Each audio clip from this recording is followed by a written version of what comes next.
Welcome to Board Game Binge, the place where we bring you bite-sized, bingeable board game content from across the industry. I'm your host, James Staley, and in this episode, we're chatting with David and Will from Absurdist Productions. David and Will are both game designers with a passion for education. Their current title, Paleo Vet, is currently on Kickstarter. Gentlemen, welcome to the binge. How you doing? Doing good. Doing good, yeah. Great to be here. Oh, it is awesome to have you here. First, before we get into the stories, I just want to congratulate you guys. You are doing quite well on this campaign. Yeah, we're very happy.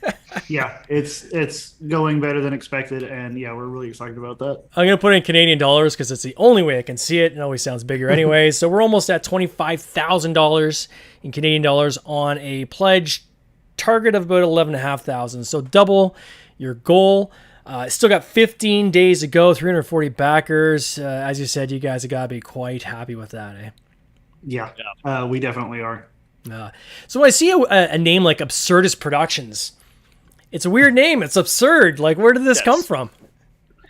Kind of two parts of that. One, when we decided we were going to kind of get together and form this board game company, I had been working on a card game about fighting over meat at a Brazilian steakhouse. It's called Churrascaria. So that was one part, which is, just our first game was this weird little card game about fighting over food.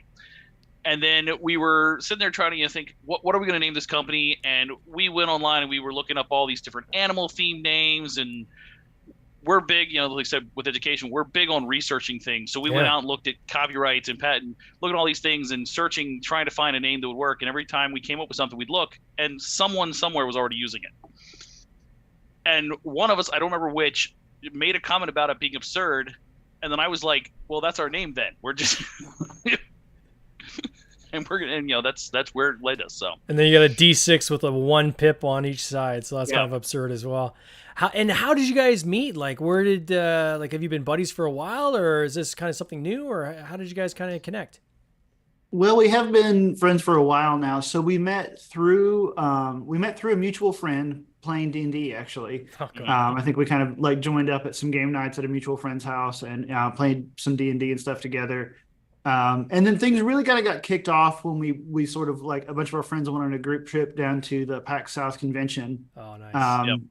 And that's what inspired Churrascaria, and that's what kind of got us going on these ideas. Yeah, go ahead. Yeah, we'd known each other through the friends before that, but it was after that I was previously in the military. I'd gotten out of the U.S. military, the Air Force, looking for a new job, and my background was in instructional design, so designing, teaching. And I was designing a card game. And Will works for a department at the University of Oklahoma that designs educational video games. And we started talking about that. He's like, you should apply. And I applied. I ended up getting hired by them. And so we, for almost 3 years, worked together designing educational video games before I moved on to other stuff. But that's, that got us working very close together, realized we worked really well together. And I think I'd been there for maybe 6 months when we finally decided, you know what, let's do this. Let's make a side company and let's start making our own games. So this is it a hobby now, or are you guys still working kind of in the video game industry and doing this on the side, or kind of how does that? So yeah, I'm still working on. So it's really more the education industry than the video game industry. Yeah. So that is my day job. I work for a grant-funded place. We do games for high schools and middle school students. It's all standards-based. It's all, just very educational stuff. And that's a really great job, and I enjoy it. But yeah, this is absolutely a side project that we're trying to build into something bigger. And it's getting there. It's a slow, grinding process, but it is getting there for sure. Mm-hmm. Yeah, and I'm my day job. I actually I still design education, mostly for government organizations. So I work for a company doing contract work, doing that. But yeah, pretty much get off work every day and start getting into game design and, working our plans for the future for Absurdist Productions. So someday, hopefully not too far in the future, Absurdist Productions will be the day job. But right now it's the side gig. So when you say you design educational games, either for high school or for the military, what do you mean by that? Is it like a math game, or is it Right. gamification of certain concepts? Or can you talk to us a little bit about this? So yeah, well, all of the above a little bit. So Yeah. my role is instructional designer, Okay. and then game designer. And so a lot of what I do is we identify a topic that we want to teach, and we've done a lot of different topics. We've done everything from financial literacy to math to statistics to college going culture to mitigating cognitive bias for military people, like all kinds of things, right? Yep. So somebody identifies that. I do sort of a deep dive research into that topic, talk to experts on it. The same kind of things that a person would do if they were designing any type of course. And then I take that and I transfer it into a game. So, while normal like entertainment game design, you might be looking at like, okay, how do I want to meld this story that I'm trying to tell, this narrative, with these game mechanics and make something? I'm doing that plus the third piece of like, it's got to meld the narrative and the mechanics and the educational like objectives and all of that together into one thing. And so yeah, that's in a very short nutshell kind of what it is. Figuring all that out, figuring out how to fit educational objectives and things into a game that is fun and that's engaging, that gets people to actually want to play it, and that isn't just simple gamification. Although we've done a little bit of that too, but mostly we want to do, something more akin to serious games, or more akin to like, meaningful games that are actually, you're just doing the thing that you're learning. And so there's way more fun to it than just something that's giving you badges or points for doing regular schoolwork. There's nothing fun about that. That's just, one of my favorites that we designed together was called Paper Trail, where the topic was business ethics. Oh, cool. And so we designed a point and click adventure game where you are a new hire at a company and you start uncovering corruption and embezzlement and all this stuff going on it. And as you play through the various chapters of this story, you're learning more about it, but you're also, depending on your ethical decisions, digging yourself deeper and getting yourself more wrapped into to this corruption yourself. Yeah.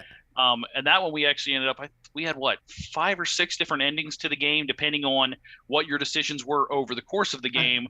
Where you could, the people that were doing all the corruption could get arrested and taken away, and you saved the day, or you could end up in a jail cell at the end. So it had kind of multiple paths you could take, and so it's because the big thing is it's not like Math Blaster, the very lemonade stand the barely games kind of things that a lot of us had as kids. It's we tried really hard to make very engaging experiences so the students are having fun while they're learning, because that's the key to a good educational game. Is if the student's not enjoying the experience, they're not going to learn anything from it. So a game like this, I'm just going to tease this right up a little bit, because that game's, first of all, that game sounds awesome. All right, so a game like Paper Trail, is this something? Is it for businesses to work with their employees in terms of ethics, or is this more something in high school to get kids used to ethics before they kind of get into the work world? So, yeah, this one was intended actually for college courses. So it was designed in conjunction with some professors at the University of Oklahoma to be used in the business school in their ethics classes. We've had some high school students play it as well, but mostly it's intended for college. Yeah. How long is the development time of a game like that versus doing like a board game? Like, are they comparable, or is like the video game industry a lot longer, or what's your experience? Well, I would say that. So first of all, the educational video game industry is very different from the entertainment video game industry. Sure. But a game like Paper Trail probably took us 8 months. Okay. Wow. So it was actually pretty fast turnaround, right? We've done other games that have taken a couple years. Like we did a weather awareness game that took probably 2 years to produce, and a financial literacy game that probably took a year and a half, So it depends a lot. We do some other things that are, much quicker experiences that have just taken, a couple months, It just depends on the project. And you're physically doing the programming as well, or do you hand I'm it off not to doing the someone on another programming. team? I work with a team. Okay. So we've got a team of I think like 3 or 4 programmers and a team of artists and a producer, and I work with one other writer. So we've got a small team working on that. Yeah, they do a really good job. So I look at a game like Paleo Vet, which has taken, I think, 2 years. I think I was reading somewhere that started in 2020. Give or take, yeah. Yeah. Now you're 2022. Like where did that idea come from? Like what was the genesis of this game idea, Paleo Vet, of kind of working on dinosaurs as like a veterinarian? Right. So I've always loved dinosaurs, Yeah. like going back to as a kid, going back to experiences of seeing the original Jurassic Park in the theaters, and every single other one since then. Right. So I had this idea after watching the second Jurassic World movie, because there's a character in there who is a paleo veterinarian. And I really liked that idea, and I really liked that character. And so that just kind of sparked the idea. And I wanted to make a lighter game. I wanted to mess with some dice mechanics and custom dice. And somehow all that just sort of meshed together to come up with the first version of Paleo Vet. Mm-hmm. And it, the original version was pretty simple. It's not too different from the final version, but it was definitely simpler. There were no effects on the dinosaur cards. There were no upgrades. It was just, buying dice and a constant stream of dinosaurs coming out of a deck that you had to cure. And then we just sort of built on that from there to get to where we are now. And then when I look at, and I'm sharing on the screen here for people that are watching live or on the replay, man, like the artwork is beautiful, and it is pretty straightforward. Like, there's no guess as to what the game is about, right? Paleo plus a vet, right? Yeah. Did you, like, how long has the artwork and everything kind of been in play? Is this something that you kind of did as you developed it, or is this almost kind of how it looked at the beginning? We had the game, I'm going to say the game was probably 90% done, all tightened up before we got an artist. We've kind of learned over time that, if you start the art too early, if you're one of those people who happens to be a game designer and an artist, it can work. Yeah. If you're having to contract people to make the art, if you start the art too early, you run into issues where you change something and you have to spend more money to change the art. So we like to have the game very, very close to done before we start paying for art. So in that case, so being close to done is using like just whatever you can find under Google Images as kind of placeholders, or? Yeah, the earlier versions, it was definitely like black and white images. We just grabbed stock photos of dinosaurs from Creative Commons. We built the cards out in Component Studio, and it had the general layout and all the information that was on there. But then from there we hired an illustrator. So we looked at actually a couple different illustrators. Originally, we were going to go with a much more serious kind of style. We were going to go with something that looked a lot more like, sort of nature, like sketches, kind of, like you'd see, like, more realistic reconstructions. And then we found Susanna. Yeah, and then we found Susanna. And as we were looking through our artists, and we found Susanna, we were like, this is amazing, because she did a lot of really storybook stuff. She had a lot of fairy tales and dragons and things originally, and we were like, this could work really cool with dinosaurs. And so we contacted her. She was super excited about it. She's really into biology. I think she was majoring in biology at the time, and she was really into it, and so she was super excited about that. And then we contracted Bridget for the graphic design based on some of her previous work too.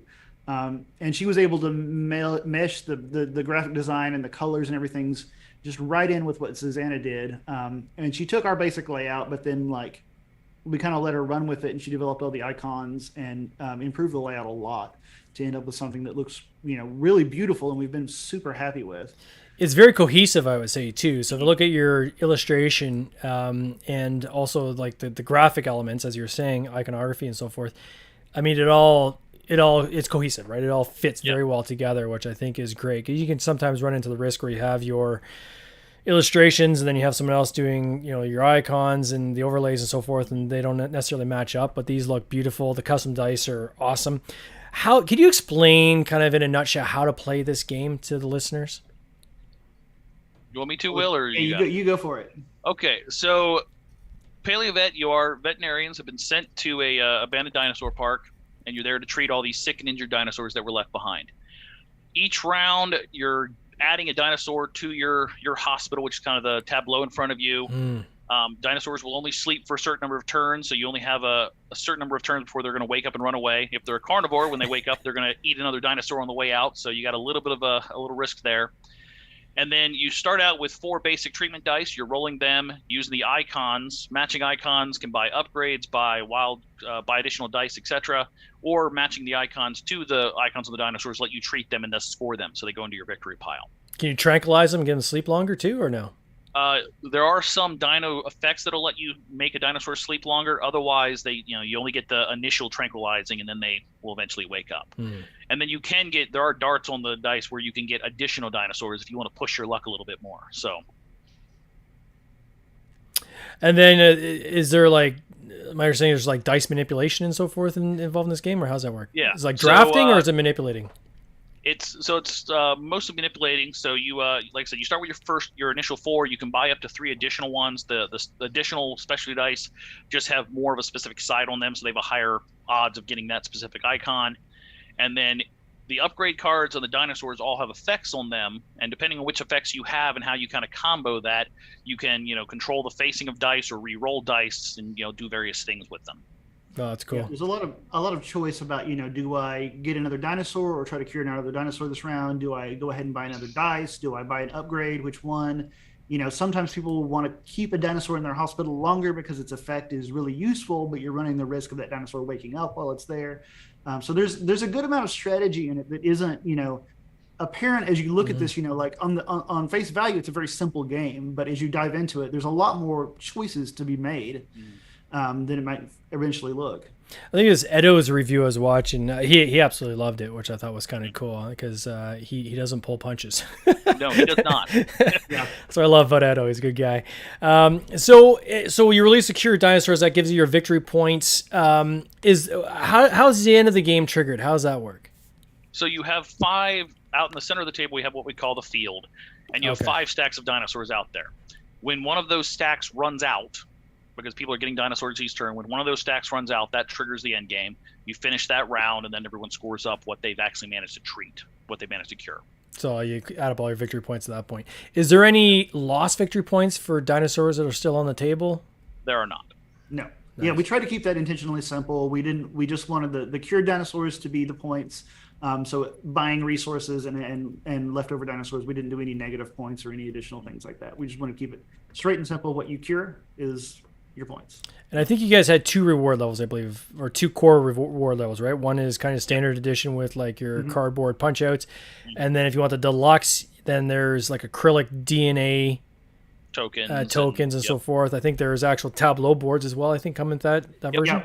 We've got individual player boards that you show for your hospital to lay your cards on, and the and the acrylic tokens that replace the little punch board tokens. Yeah. So both games are going to come in the same box, but if you get the deluxe version, you'll get these extra components that will, of course, fit in the box. And you swap them out. Yeah. We've got a couple other stretch goals that are coming up that will be exclusive to the deluxe version as well. So we've got one of them is going to be an oversized first player meeple in the shape of a Minmi, which is kind of like an Ankylosaurus. Okay. And then we're going to eventually, if we hit one of our higher stretch goals, get a central player board that represents the field that the dinosaur stacks, the stacks of cards will sit on. So lots of extra, presence on the table with that version. Well, you're almost at your top stretch goal now. You still got 15 days to go. So, it looks like the sky's the limit at this point, right? Yeah, I think we're going to do really well. Yeah, we're about, I think, $500 away, give or take, from that first player token meeple, which makes me very happy because I definitely want to unlock that.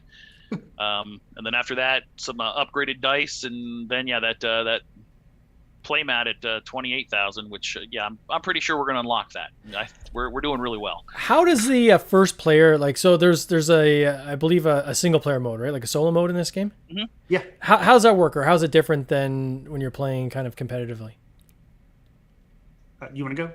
Oh, sure. I'll get it. So we basically designed a automata deck. So some other decks. So you have a deck of cards that when you flip it, tells you which resources or dinosaurs to remove from the game to kind of simulate a second player. Got it. And then that also is generating these score piles that you're competing against. So at the end, It's not always the same score you're competing against. You're going to be looking at the end, counting up the score of those other piles versus what you got to see whether or not you won. Yeah, if you beat one of the cards direct you which pile to put the removed dinosaur cards into, and if you beat the score of the lower pile, then you've achieved a minor victory. If you beat the score of the higher pile, you've achieved a major victory.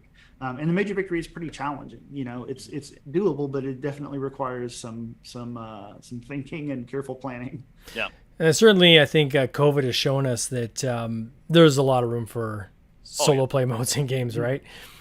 So this is your second shot at this particular game. So I'd be remiss not to mention it. You launched, I believe, is in October. I think you end up pulling the campaign. It's not like the campaign failed. Right. I think you were only a few days in or partway in and you guys pulled it. Mm-hmm. What was the decision you made to pull? Like at that time, I think you're at $12,000, which was still pretty decent. What was the rationale?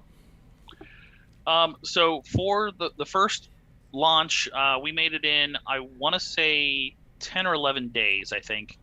Our goal for that one was 12,000. We were sitting at about 9,000, I think, at that point. About just a tiny bit over 9,000, yeah. Yeah, at a third of the way into the campaign.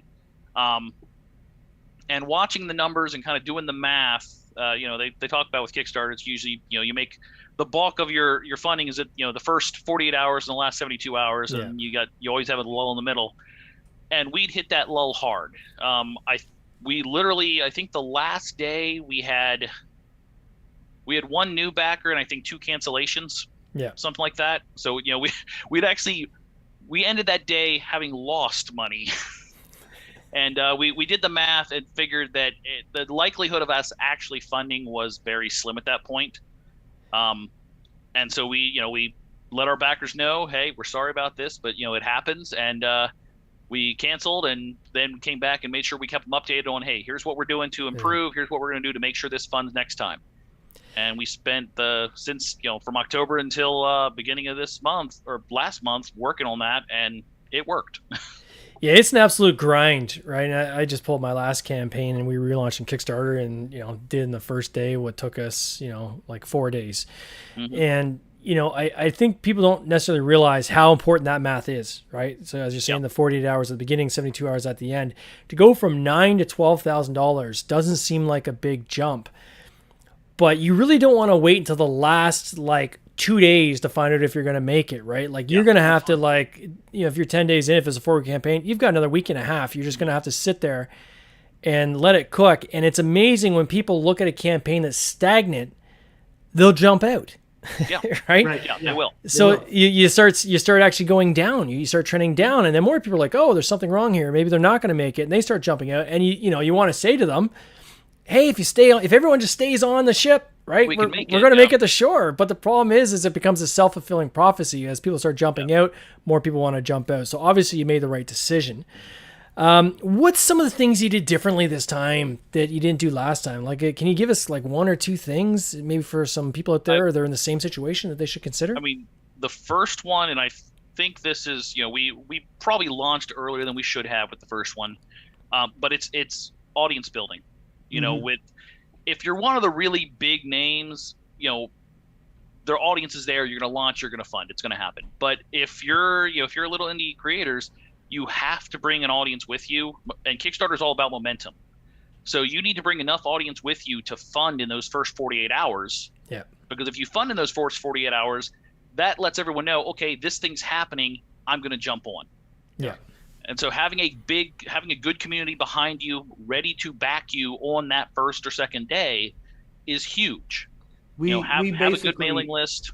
Yeah, we basically doubled our mailing list between the first and second campaign, and so that was a huge factor in this. I think there's some other things that we did really well too. Like we revamped the Kickstarter page, presented a lot better to get across the information a lot better. Mm-hmm. We simplified a few things on the campaign to just make it clearer for backers. We added a few things that were really desired, like the solo mode. And now we made the solo mode a stretch goal. And if there's one thing I could have done differently now, I think I would have just had that available at launch instead of as a stretch goal, because Yeah. that was in very high demand. We got a lot of extra backers after it unlocked. There were a lot of people that wanted that specifically.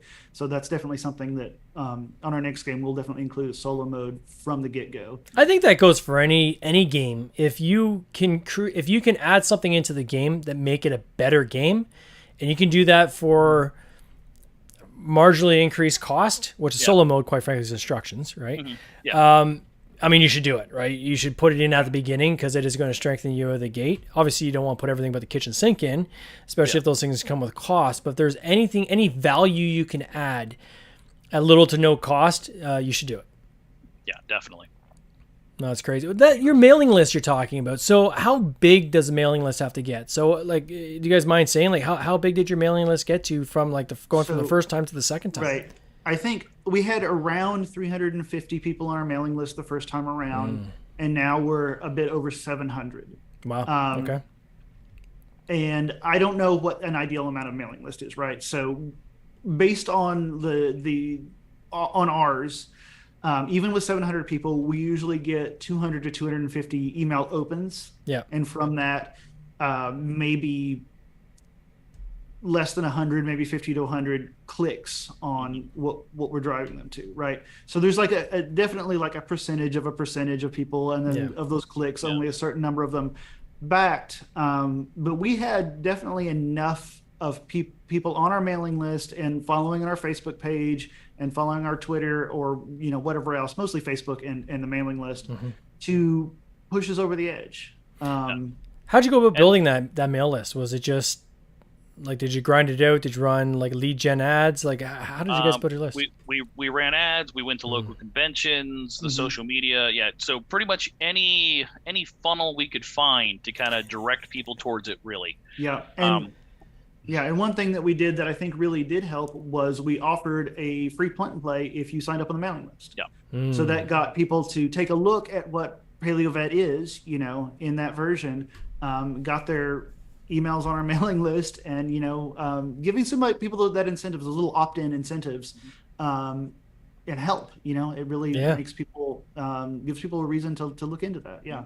And one side effect of that is we actually, one of the people who got on our mailing list, got that print and play, they made the tabletop simulator mod that we have on the Kickstarter that we have a link to. Oh, that's cool.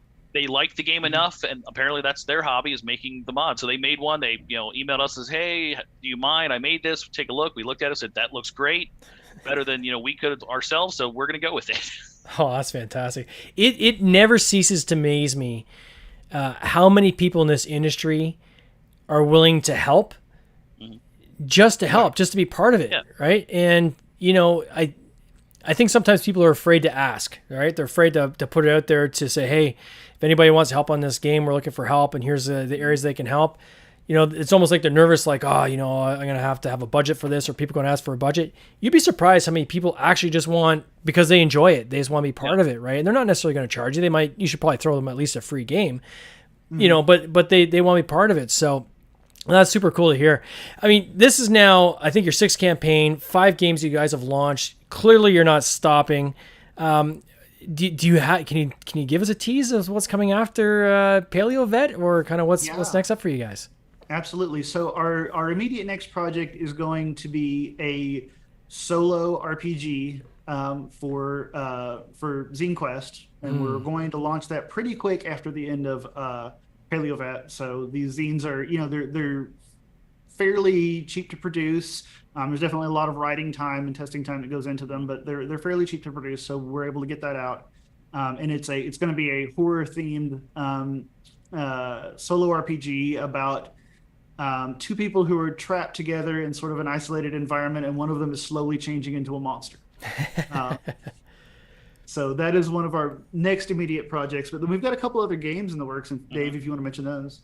Yeah, I think, knock on wood that, I get everything finalized on it, but hopefully around this time next year, we should hopefully be delivering Paleo Vet, and if everything works out, also launching our next Kickstarter for a spy-themed strategy game I've been working on that's called Espionage. Oh, that sounds cool.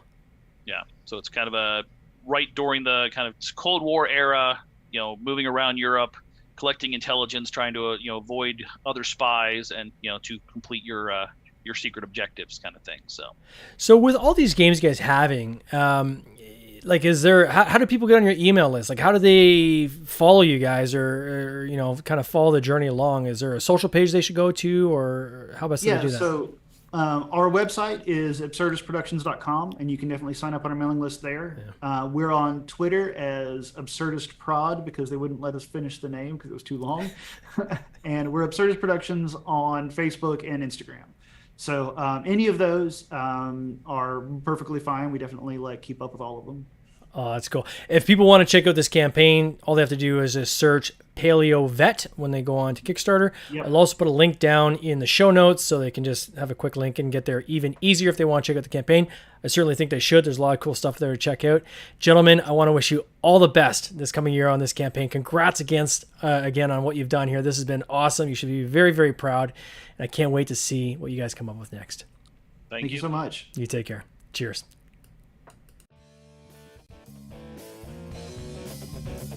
This has been an episode of the Board Game Binge podcast, hosted by James Staley, produced by James Staley and Mike Bruner, with original music by Nick Smith. If you would like to watch these interviews live, simply subscribe to our YouTube channel, Board Game Binge, and you'll get access to live interviews, giveaways, and interesting board game content from across the industry.